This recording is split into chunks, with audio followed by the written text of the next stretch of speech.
during this session. Tod Henry is a volunteer. The best way to thank him is to provide honest and useful feedback in the evaluation form at the conclusion of our speech session today. Our tech master will add a link to the evaluation form in our chat window. If you are not speaking, please mute yourself throughout this session. This is not the time to share the barks, meows, moos, or chomps of your favorite pet. Tod Henry is a Toastmaster and has been a Toastmaster for 11 years. He has been a district officer for 5 years and held almost every club officer role.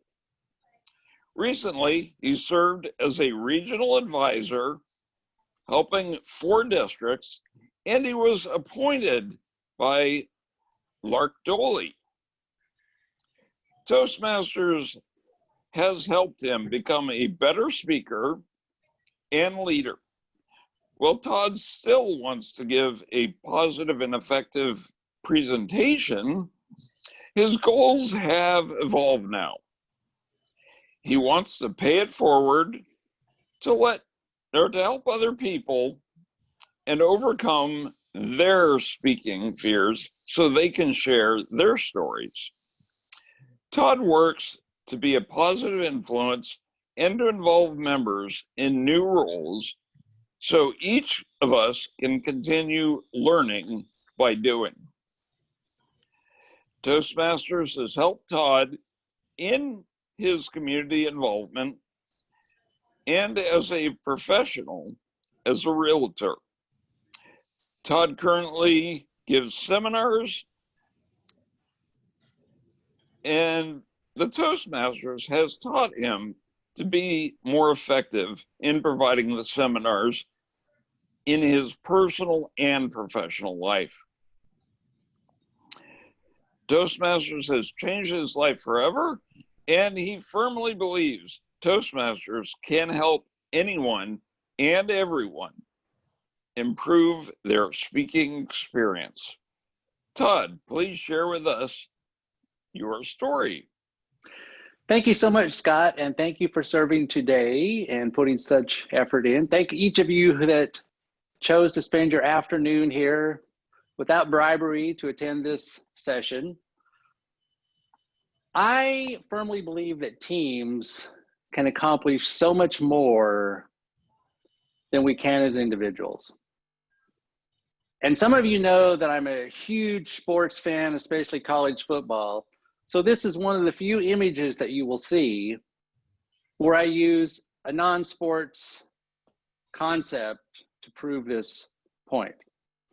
I'm going to give credit to my wife for this because I had all sports images and she says, Tod, not everyone's a sports nut like you. If we look at this, we have multiple people, experts, using their skills, their talents, their experiences, join together, produce awesome, beautiful music. Now I have this much musical ability, and that's being kind to myself. Not my gifting, but I can appreciate what these talented people can do with these tools, these instruments, the beautiful noise that they make. And they can all work together. We have the conductor that puts all of these people together, and they move different people in different areas to make the sound what we get to appreciate. I would say that this is a perfect example of a team. None of those people could do what that group accomplishes by themselves. Not one of them, no matter how talented they are. But they combine together, and wow, it's just amazing. What is a successful team? Each of you may have your own idea about that. We could go back to sports. We could go to the orchestra. We could go to corporate America. We could go to politics. On second thought, let's don't go to politics. We could go to Toastmasters at the club, area, division, district, regional, and international level. And we see what successful teams do and how they work. And it may not always be about accomplishing the goal as how they get there and what they deal with.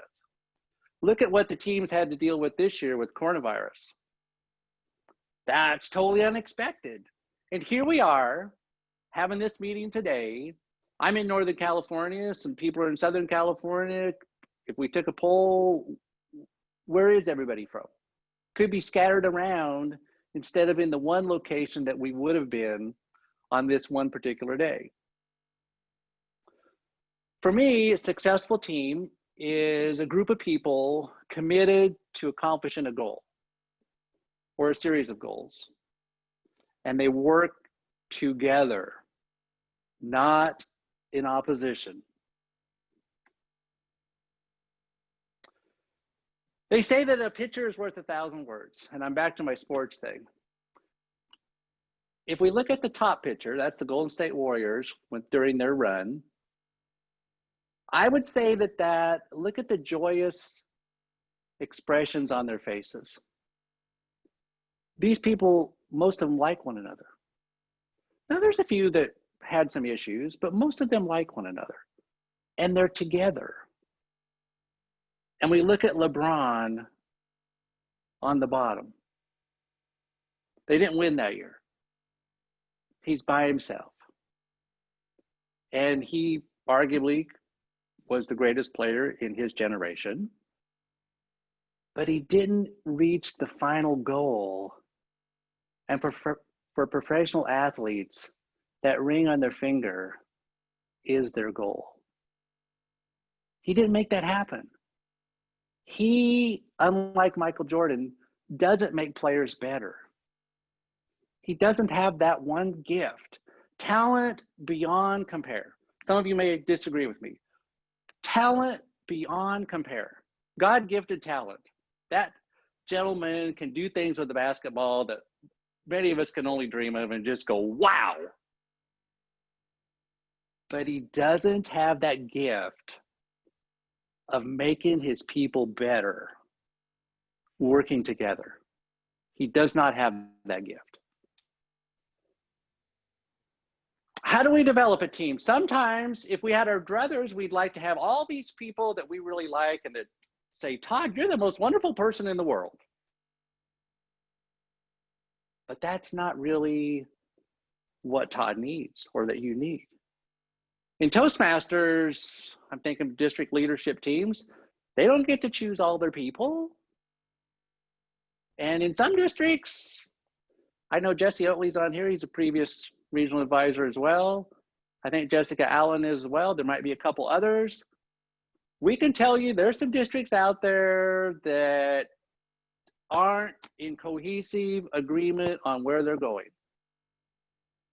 But we look at some of these sports teams where they've literally had fist fights in the locker room, and yet when they get on the field, they're united and they go at it and they get it done. So if we had our choices, we would pick the very best, the strongest, the most personable, people that didn't disagree with us, because we like to be liked, right? But there are things that we need, and it's okay to have conflict. The problem arises when you have conflict. I've been on boards where really strong people, and I never got 100% of what I wanted. None of us are that great that we are correct 100% of the time. But when you walk out that door as a group, you dang well better be unified, and you better be covering each other, and you stand there shoulder to shoulder and you say, this is what we believe, and you go forward. Because once you go out and you start bickering and saying, well, I didn't really approve that, but it's what we had to do, then you have problems. You set expectations. I'm going to talk about some of the goals that I did for my district director year just coming up. But you set expectations and you get people to buy in, and I remember when we turned the company around, we just left our titles at the door and we round robin discussion and had input. And it was amazing because I'm seeing Gregory Reed's name on here right now and Scott Freeman's. You might have a part of a puzzle, and then Avis may have another part of the puzzle, and then Scott has another, and I do. And that's the team concept, where if you focus on the positive things, your strengths combined far outweigh your individual weaknesses. And what I'm weak in, Scott, Gregory, Avis, you may be strong in that you can help lift me up to where we now are helping. We had a discussion earlier for those of you that were on. I have great vision in distance, 20/20 still. Up close, I need to read. April has good close-up vision, but far off, she needs to have glasses. I said, hey, we balance each other out. I used this, and we had it in some of our training for district leadership team. And they had 4 stages. You can go out and look. This Bruce Tuckman in 1965 developed this, and it was forming, storming, norming, and performing. And in Chicago, when we put this training on, I'm a commercial real estate agent. Scott mentioned I'm a real estate agent. I'm a commercial real estate agent. And I came up with, instead of using these parts and what the examples were, I said, look at this beautiful hotel. Years ago, somebody, an architect, an engineer got together with the city planners, said, hey, we want to build a hotel on this parcel of ground. Got the planning commission to say, okay, we can go with that. I would call that the forming, where they're now starting to scrape the ground, they pour the foundation. So now the foundation's poured, and the building inspector comes out and says, oh, you guys can't have a wall here, and you can't have the plumbing in this location, and your electrical's way underpowered, you need to change that. So you're back to revision, and you're kind of starting over, and you're grumbling, and you think, are we ever going to get through this and get to operating? Time is money. Then you get those things fixed, and now you build up the walls, and you furnish the hotel. And then people like Toastmasters book their convention, and you're in the performing stage. It took those stages to get through with team development, working together, overcoming objections, problems, and now you're performing. You're doing the purpose that you were intended, and you're reaching your goals. And it took a huge, if you've ever been involved with construction, it takes a huge amount of people, huge. You can't even begin to imagine. So we have a couple groups here, various people. Looks like they're dressed in business attire, a few casual business. I'm in business casual today. And they're kind of looking at one another like, are we together or are we separate? Do we have 2 separate groups or multiple separate groups? This is kind of where you're building up rapport. And your people are testing to see, are you really empowering them? Or if they step out and start doing things, are you going to take back control? Because when we empower people, we have to believe that they're going to make a few mistakes. It happens. It's part of how we learn. Hopefully they don't make the same mistake 100 times in a row. But we empower people so that they have buy-in and support, and they're part of the team, and you accomplish more, because none of us can do everything by ourselves. We see people that try. Doesn't work generally too well. I like this. There's no lack of knowledge out there. There's a shortage of just asking for help. Are your people able to come to you and say, I have a problem, I need your help? This is too big of a project, we need to put more people at it. What's your reaction going to be? As leaders, we are looking for the end goal and the vision and bringing people along. In Toastmasters, these roles are not lifetime appointments. We have our stamp that we put on and we shoot for goals, and then it's somebody else's turn. Again, some people think that's different, but it really is designed to, we learn, then we mentor and bring people along, and we take these skills and we go outside that door to help change the world by working with different teams. And you'd be surprised in our Toastmasters family who can help you in those other areas and probably want to join your team. So it's not just our club.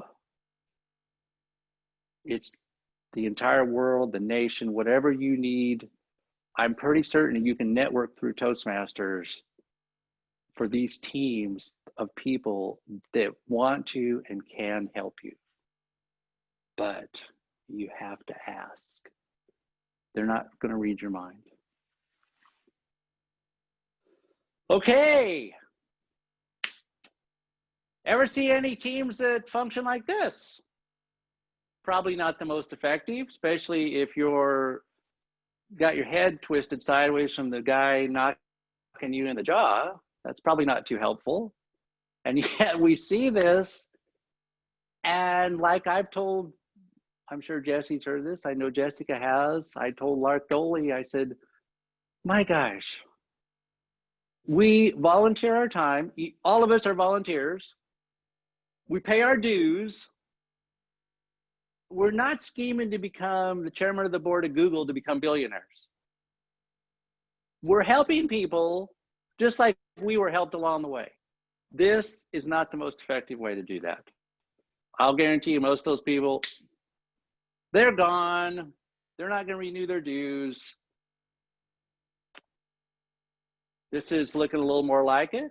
You could call that sunrise or sunset, whichever you prefer. But I think that is another one of those images where they're unified. They're standing in the sun. There's no dark clouds. They're not in the rain. They've accomplished their goals. They're enjoying a beautiful moment together. That's what I hope that each one of you can do with your teams. Praise in public, coach privately. Never embarrass your team in public. If you do, you're done. Everything you try to do, you have to, it's either done or you're going to rebuild. But you're done. And people watch when you're a leader because they want to see how you are acting and how you do treat other people. So what do you want to be known as? We've all been around enough to where you've seen, again, I use Toastmasters and the corporate world because they work, these skills work in both. Again, I'm back to college football. We're going to skip by that. This is what I asked the people that came after me, Terry McDonald and Steve today. I'd have calls with them. They'd gripe and complain about a few things. I'd listen to them and I'd say, Terry, what are your goals? She'd tell me. I'd say, all right, what's the most important thing you can do today to accomplish your goals? And it's amazing that that little question can help bring clarity to whatever's going on in your life. This is whether it's personal, Toastmasters, business, whatever it may be. But focusing in on what you're trying to accomplish, and sometimes it's not what people think you should be doing. They might be picking up that phone call and checking on somebody to see how they're doing. Letting them know that you care. letting them know, how are you doing? Can I help you? Might be something like that. May not be going to that one club meeting. It may be going to a new meeting to help people.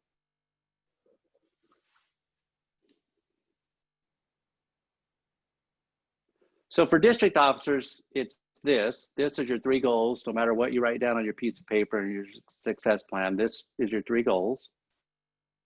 Time to starts right now. Future's now. These were my district goals. And I'm going to tell you that I did basically the same thing I did as a district director that I did as a club president. The first one is we wanted to help all members meet their goals. Now, in corporate America, I was taught that you have to have goals that are measurable. I agree with that. Is this one measurable? Maybe, maybe not. But the point is, it was put out there because we wanted people to know that we are here, like Dr. Smedley was, to help you, and everybody has a goal that they want to achieve, even if they don't know what it is at the time or tell you.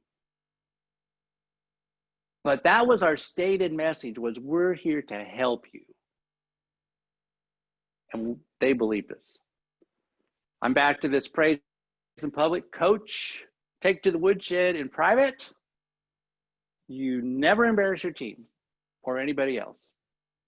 It's just, you're never going to accomplish anything. For us, we wanted to have each division. We had 7 divisions. That would have been 14 new clubs, which had never been done before in our district.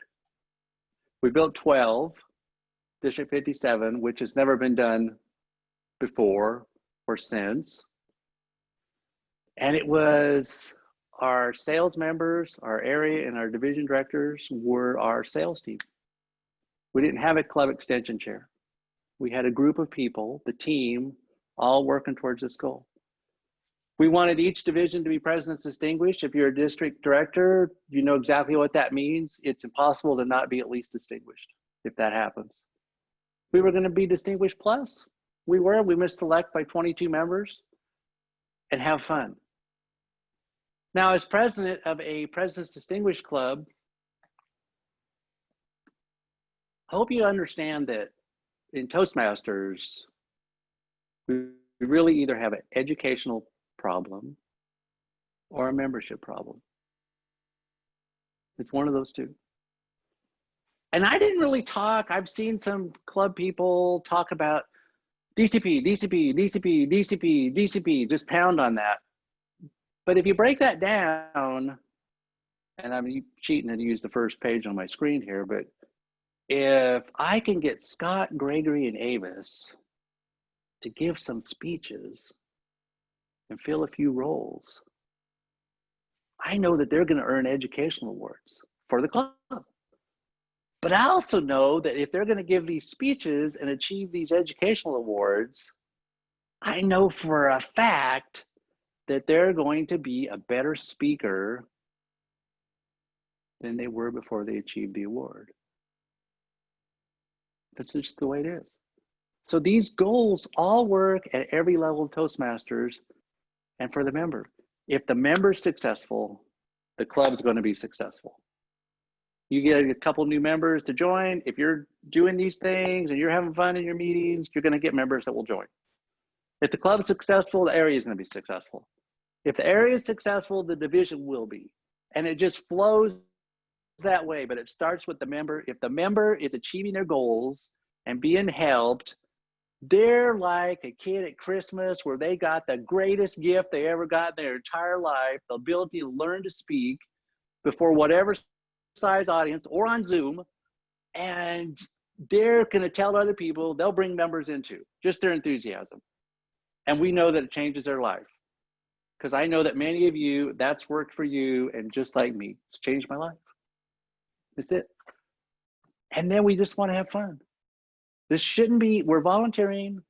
We need to have fun. It doesn't need to be drudgery. Oh my God, we got to do this. We got to do all this stuff.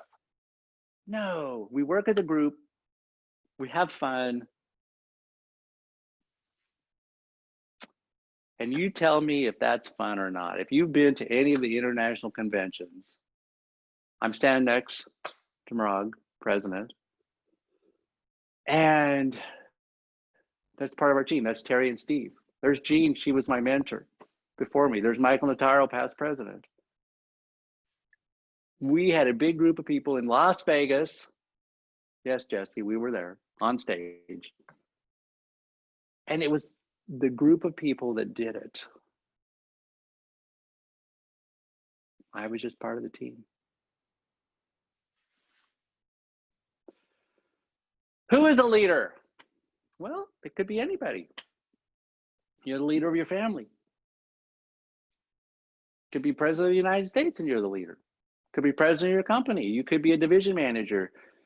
Could be a club president.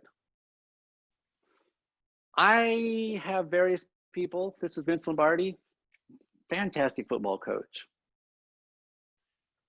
He was just amazing. He was one of those guys like Dean Smith at North Carolina Tar Heels basketball. They said about coaches like this, he'll beat your team with his players, and he'll take your players and he'll beat his team. That's a coach. That's a leader. Winston Churchill, really like, if you know anything about British politics, he was on the Conservatives, got frustrated because they wouldn't support him on this one issue. He said, buzz off, crossed the aisle, which effectively ended the government, joined the Tories or the Labour Party, I don't remember which one, started a new government, and he was the chief prime minister on that party, got mad at them later and went back to his other one and was prime minister. That's never happened before either, but he did what he had to do.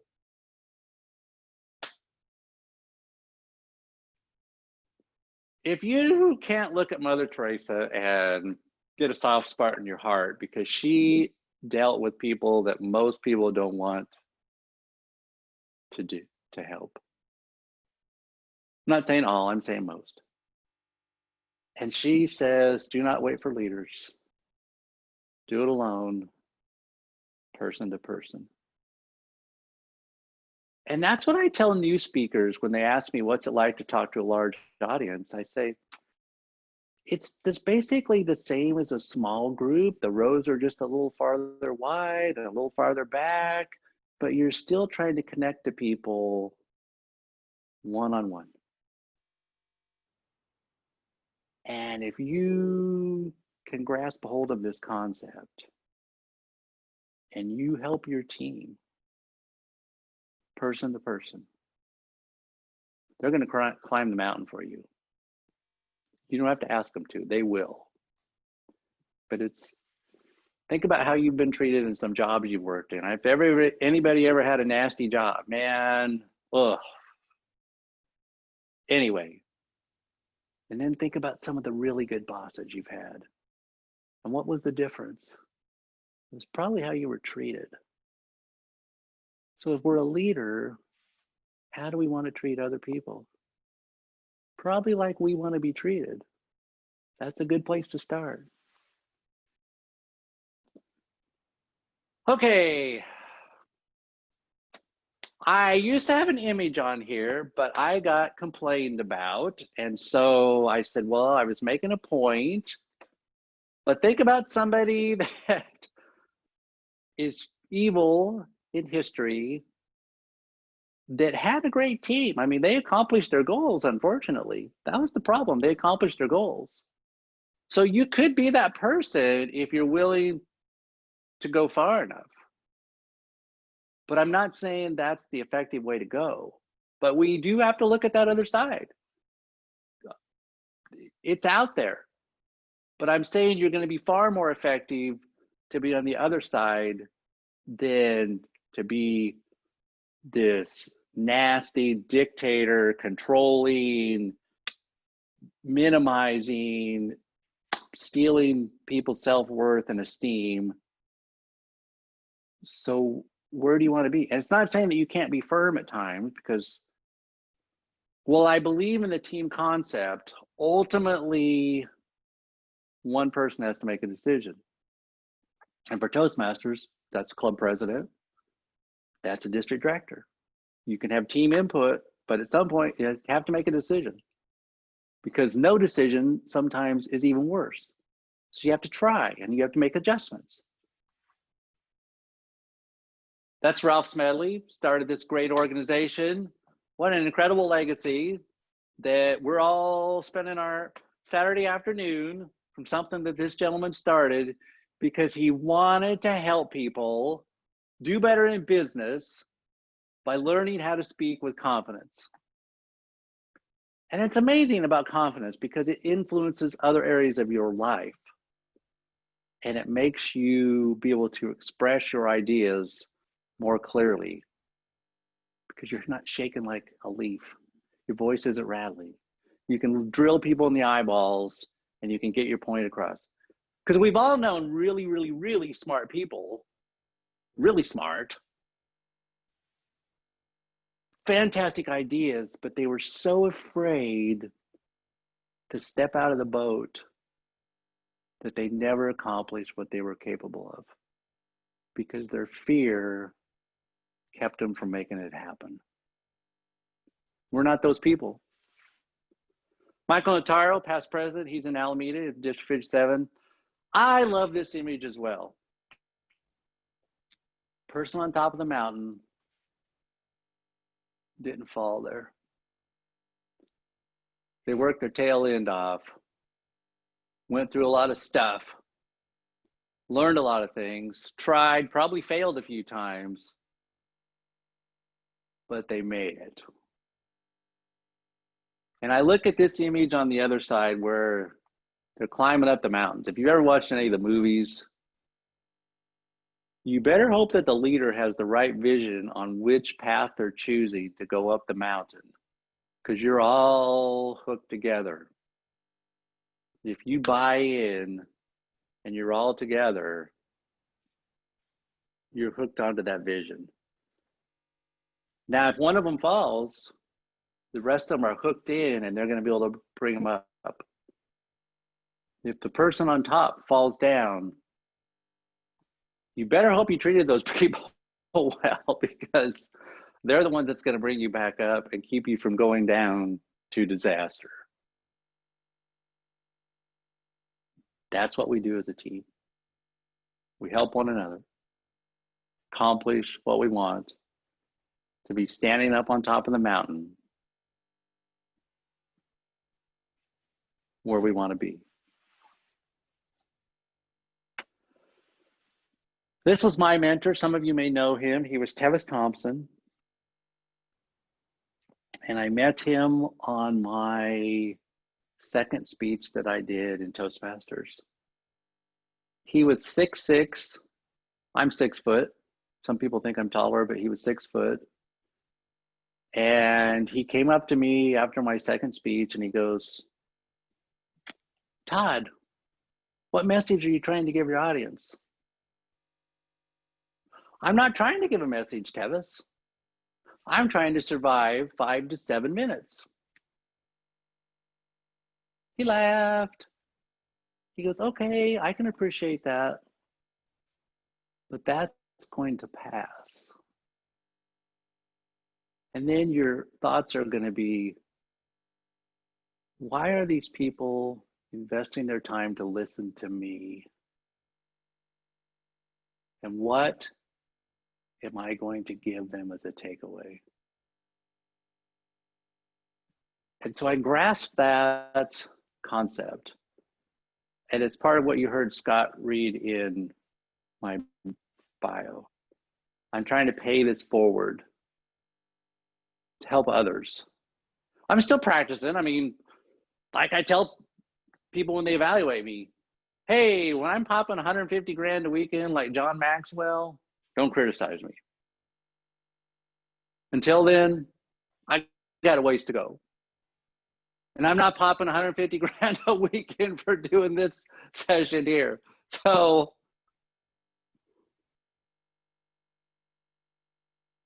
what message are we trying to give people? Why do we want to be a leader? Is another question. What are we trying to accomplish? And then my firm belief is that a team can always help us accomplish our goals so much better than we can on our own. I'll let you read that later, Jesse. That is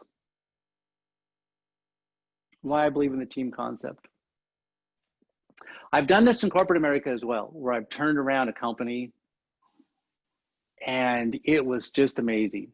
But we got people to buy in, and they have to feel like they're committed and they have a voice. They're not just a person standing there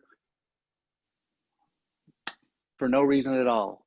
They have input, that your leaders are approachable, that their ideas are heard, and that they have buy-in. And when they have the right ideas and the parts, you give credit to them. As a leader, don't worry about who gets the credit. You're the freaking leader. Give the credit to the team. You take the criticism. And I will guarantee you, you'll have a team that can accomplish anything that you want. We're going to open up to Q&A. All right, we have a few questions in here. Cynthia would like to know, are there canned phrases she can use to state that she can motivate her team? So her goal is to motivate her team. What would you recommend? What I did, I'm going to go back to when I was a district director.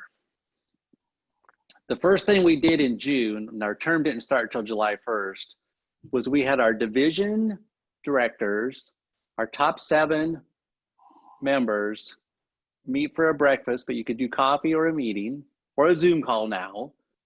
And I had everyone else go around the room first, just to talk about anything that they wanted to, and I spoke last. Part of it is showing, it's one thing to say, hey, we're a team, I care about you. The phrase is when you drill somebody right in the eyeballs and you say, here's what we're trying to accomplish. How can I help you? What do you want to accomplish this year? Because the team members should accomplish their goals as well. So if we go back to that, what can I help you accomplish? And then you fit them into the team where they can accomplish that part and perform the task that the team needs. So the first thing is just asking them what they're trying to accomplish, and you build some rapport with them. You have to gain trust the farther out on the limb that you go. And that takes a little bit of time.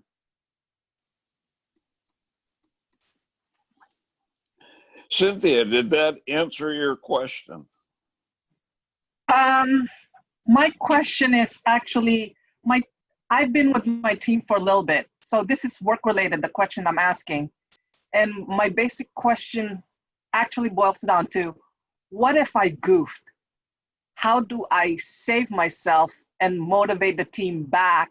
Because I have some strong technical people and they're more technical than I am. So I guess I'm surrounded with better people than me, but then how do I, if I make a mistake, how do I get them back, you know, for us to complete our goals? Great question. There's 2 ways to do this. It's great that you have talented people on your team. That's a blessing. I understand what you're saying, though, that you're saying that they're more talented than you are in those areas, but you're more talented in the other part, the admin, presenting to upper management probably, or other departments. So let's see what kind of goof it was. Maybe you talk to one of them in particular first and say, hey, we have a problem that arose. Here's what it is. Can we talk about this and find a solution? And we'll go a couple different ways. You might try the one that you know the best to get feedback on that. And it's okay to say, hey, I made a mistake. We're a team. We're gonna have to figure this out and make it and fix it. I don't know what type of problem it is, and you may not want to share that. If you did like these option traders where you traded $100 million and lost $2 billion overnight, that's probably way out there. But if it may not be quite as severe as you think, Cynthia. And with your team, you can get them to help you, the team, prosper. Thank you. I appreciate that. And sometimes I feel like maybe I should grovel. And I said to myself, No. I'm not far from groveling. No, you don't want to grovel. Hey, we all make mistakes. Every single one of us. We're not perfect. Todd? Yes. So This let's is, move on to the next question if we could. Andrew asked, what type of camera are you using? It's awesome. Oh, wow. It's a Galaxy S9. And I'm actually cheating a little. I have an Apple earbud. Even with my Galaxy, it's Bluetooth. But I've been focusing more on my computer instead of right at my camera. But it's the forward camera on the Galaxy. I have it sitting up on a tripod, so I'm looking. The last feedback I got was, don't look down at the camera, Todd. Just set it up and look straight at it. So that's what I tried to do on a tripod. So thank you so much for the feedback. Appreciate that. All right. Another person asks, what do you do in situations where somebody near the top disagrees with the direction of somebody who used to be at the top? This happens a lot. I do believe that if you have these internal conflicts, those are not good for the health of the organization. It creates problems. And But you what have is to be- your recommendation? Well, you have to be a little bit careful here in corporate America because politics involved as well. So you need to make the right choices. But I'm saying there are politics involved in some of these where you have a CEO and a past CEO. Maybe the CEO got moved to the chairman of the board. That stuff still needs to be worked out to where you can somehow find a way to be unified on your team. Because I do believe a house divided has problems. I really do. All right. So you need to try to not get involved in all that is what I'm saying, ultimately. Okay. I think I heard a question from somebody who's online. Todd? Hey, Gregory. This is Gregory. And I have a question about how to ignite the fire under somebody that on the treadmill looking towards the past, and they're not really excited about growing or even doing a speech on the pathway program. Are we talking at the club level? Yes. We can't force people to do pathways, but you know what? They are awesome mentors. They absolutely are. What I've found that works the best is you partner, you do reverse mentoring. You bring a new person in that's a technical person, and this person, and you cross mentor them because they know the Toastmasters. They can help this new person acquire their skills, the evaluations, the roles. And maybe this new person can just say, you know, why don't we just log on to your Pathways account? You gave a speech and an evaluation. Let's just put this speech in for you. And I've heard and seen great results with that. Because I know there's some people that are like, I don't want, and it's ridiculous. This is one of the things that when I joined, there were just starting the leadership track, the competent leader, advanced leader, bronze, silver. So that's been out for 10 years, 11 years. And we have people acting like this is the end of the world. It's just a different way of keeping score. We're still getting people up just like Ralph Smedley intended, to help them learn how to speak and gain confidence. Just a different way of keeping score. So maybe a more technical person could help them. Just put them on the calendar to do a speech. And then someone's going to give them credit. Before you know it, they earn some Pathways Awards.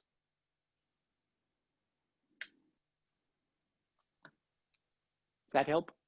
Yes. Are you a proponent, if you can't get speakers to commit to giving a speech, to just plug them into the calendar and say, and they're going to be speaking on a certain point in time? I have to be careful here. But we have some speakers that can have a pocket speech. If you've been around for any length of time, you can talk about a story. Tell us about leadership. Tell us about the way Toastmasters was. Have you ever been to a convention, a speech contest? Have you ever used speaking outside of the club? There's multiple topics that you can do. So in my first club that we had, we would have 3 speakers and we'd have a hot seat. And that hot seat person could fill in anything. They better be prepared to have a pocket speech, evaluation, whatever, Toastmaster, whatever it may be. They were getting called first. So maybe all of your members should have a pocket speech ready to go. Are there any other questions? We have about 5 minutes left. Any other questions from any attendees? Just one. Todd, is it okay to ask you questions later, and can we have email? Is that possible? Yes, ma'am. It's Todd, you see my name, Todd, T-O-D, Henry 925 at gmail.com.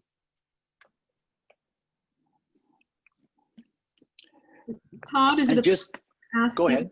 running for international? I beg your pardon? Is it appropriate to ask you about running for international? You can ask me a question. What is it that's attractive to run for an international office? Again, I believe that Toastmasters has changed my life. And it's a lot of people along the way that made that happen. I'm the guy on top of the mountain. I didn't fall on that mountain by myself. I had people pushing me and dragging me and pushing me, and they knew what I needed. I was never going to be a club officer. Had no desire to whatsoever. I'm here to learn how to speak. And then my mentor said, Todd, you're going to learn to speak much more effectively and apply it on the leadership side than you are going to the speech contest. And I found that's true because on the trio, especially the last few years, I gave probably 250 speeches, maybe 300. And it's just people, you show up, Todd, get up and talk. It's just expected. I want every single person around the world that walks into a Toastmasters group to have the opportunities that you and I've had. The ability to walk into a door. They might be, and we've all seen people at table topics where they're stressed out of their mind. And we say, come back next week, it gets much easier. And some of them believe us. They come back, and before you know it, they're giving their icebreaker and stand up telling their story with a smile on their face. A few months later, they're giving their speeches, and we see this transformation from a moth to a butterfly. I want to use my Toastmasters and business experience to help guide our organization. I mean, we're going to have some changes to deal with, but I want that legacy of Ralph Smedley's to always be part of whatever we do. That people can walk in a door for not much money and have the gift of our members that can transform their life. That's why I'm running for the board. Todd, in the last minute that we have, there's one more question in the chat room. Okay. Do people who need, or do people who have been a member for many years benefit from a mentor?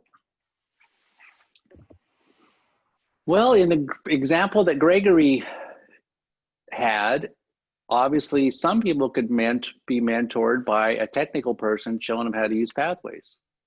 So yes, I was taught with the mindset of we're either growing or we're dying. Fantastic. By the way, if you could stop your screen share, that would be wonderful. We have come to the end of our scheduled session. I hope everybody had a great session today. And remember, in the chat room, there is a link to the evaluation form.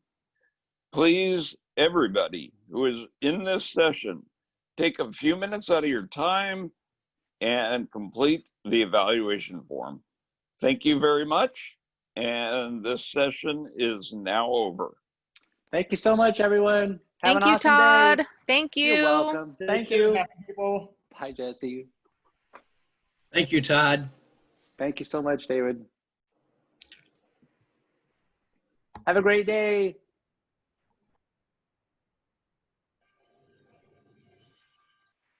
Hold on, Ron, let's go down to here, leave meeting. Where's leave meeting? Where's leave meeting?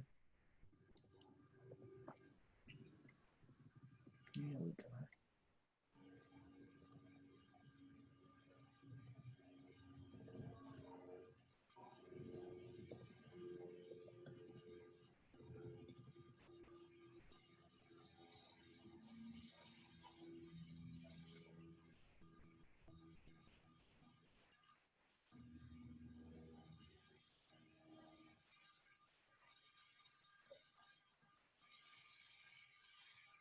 Todd, that was a great presentation. Thank you so much.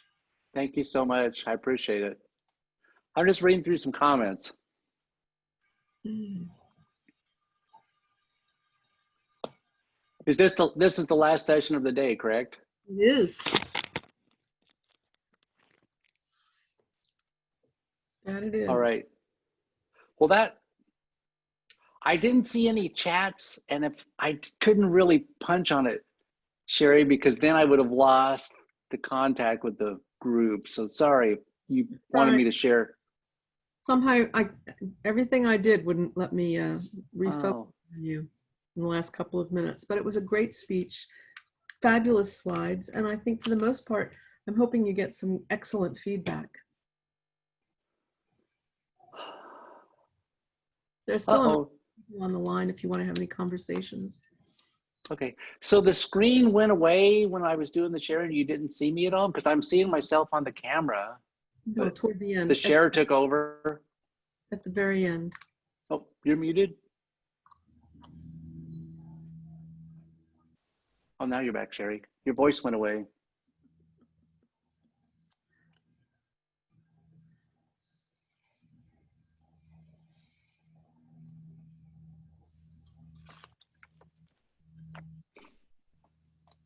Oh, if people want my email, you're welcome to give that out, Sherry.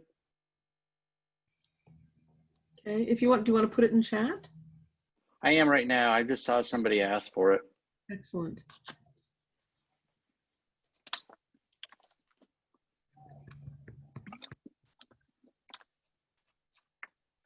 Awesome.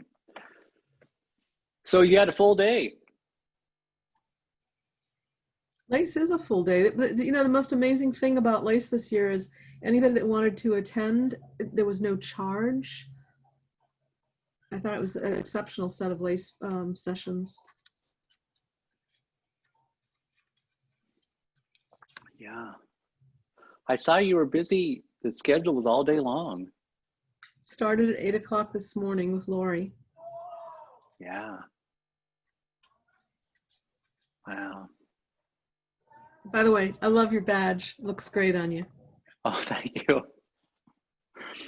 I'm actually wearing shorts right now because I'm up here at the mountains, and I wasn't going to wear a jacket today. I just said, it's too stinking hot, and I'm just going to put on a business shirt. I brought that with me, but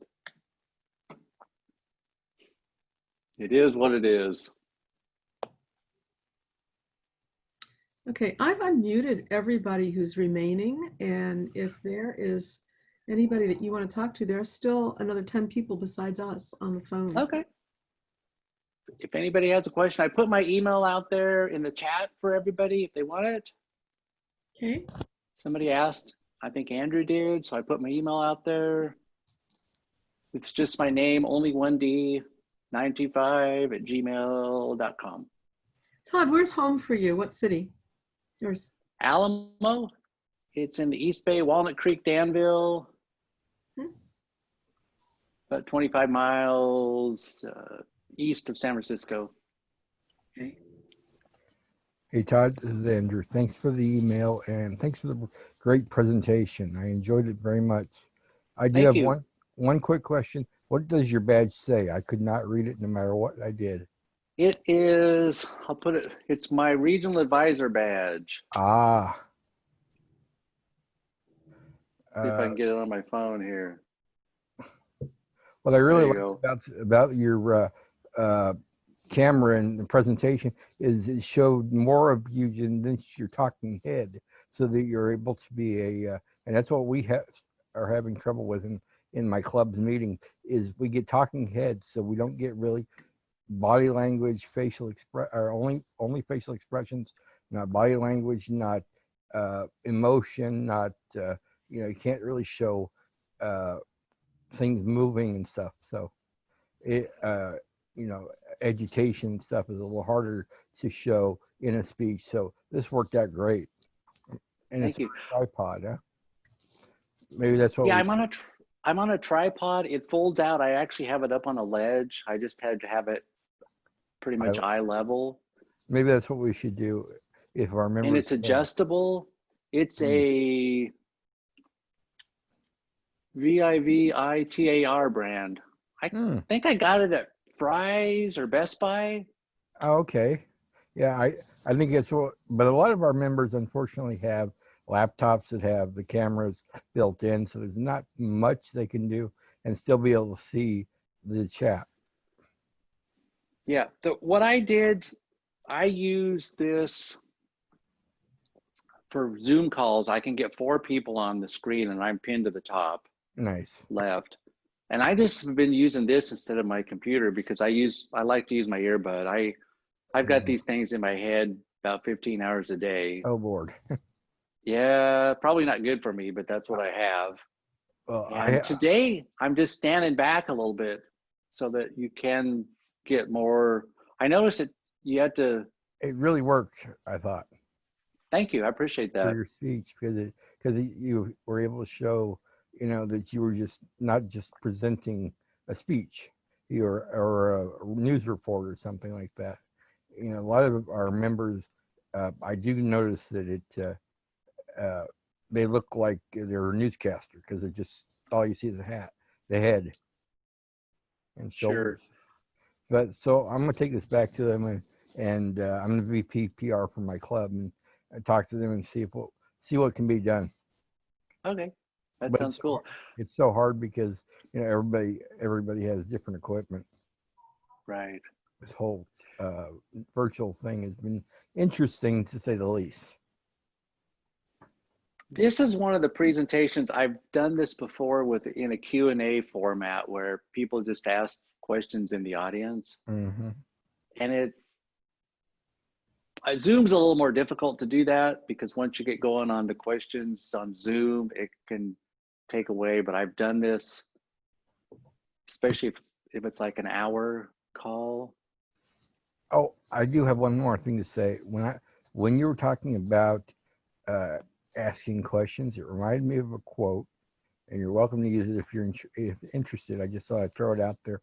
Years and years ago, I had a professor that said, the only stupid question that you can ask is the one you don't ask. I think I had that same professor. Right. Yeah. Well, I would encourage you all to get on if you're, I don't know what roles you all have, if club officers or area or division, but you can get on some of these training sessions with the team. They're always looking for people that can do it. And it's a great growth. If you haven't done it before, it's a lot of fun. It is. And it's another rung up the ladder of your speaking. Before you know it, Steve Jobs, I think her name is Nancy Duarte, she wrote a book, but Steve Jobs was the first public speaker that started using just images instead of a bunch of text. And you use the images to, you kind of think about where you're going to go, and then you're telling table topics with the images. So you don't have to memorize your speech. It's one of the little tricks or tools that you can use, but you use those, and then you can, depending on time, you can skim over some and not spend more time on others, but you use those to guide you through to where you want to go. And then depending on what audience, like, I don't know what all roles, I'm assuming many people are club officers. I know there was some few district people and some past district roles on the screen.